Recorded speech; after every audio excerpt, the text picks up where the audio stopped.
अस्सलाम वालेकुम जी, मैं हूं मोहम्मद अब्बास मुसाफिर।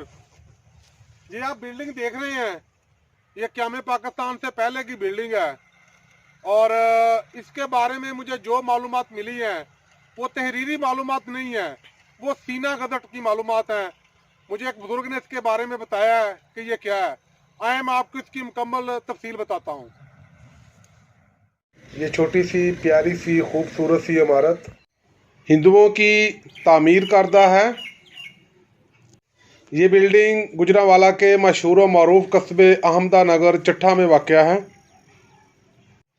जब आप किलास्के से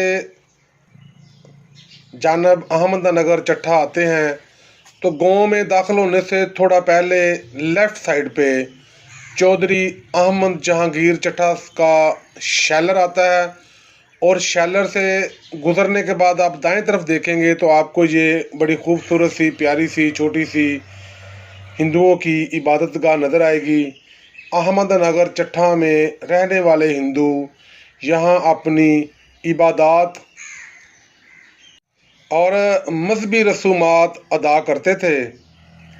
सीना गदड़ के मुताबिक पार्टीशन के बाद यहाँ से तमाम हिंदू इंडिया की तरफ कूच कर गए, जिसकी वजह से अब यहाँ पर हिंदू कम्युनिटी नहीं है और ये इबादत गाहें वीरान हो गई।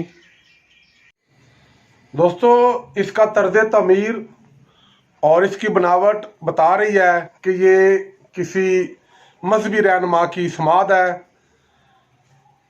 और मंदिरों की एक मखसूस बनावट होती है, वो बनावट इसमें नज़र नहीं आ रही।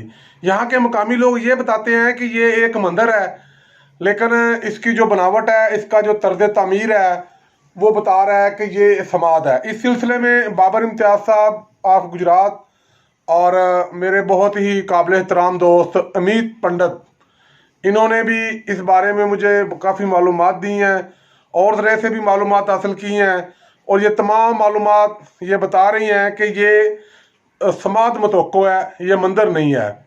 बहरहाल जो भी है, आज से 20 साल पहले मैंने इसका विज़िट किया था और ये बहुत ही खूबसूरत और प्यारी बिल्डिंग थी। इसके अंदर बड़े खूबसूरत रंग वगैरह डिज़ाइन वगैरह थे जो वक्त के साथ साथ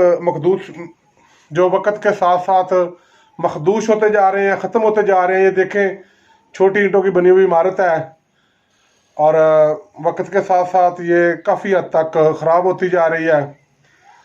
तो यहाँ मेरे साथ आए हैं मेरे इंतहाई काबिल एहतराम दोस्त फजल जान साहब, जो इस वीडियो में आपको नज़र आ रहे हैं।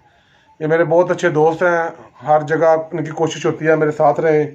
तो वीडियो देखने का बहुत शुक्रिया जी, थैंक यू। शाद रहें, आबाद रहें।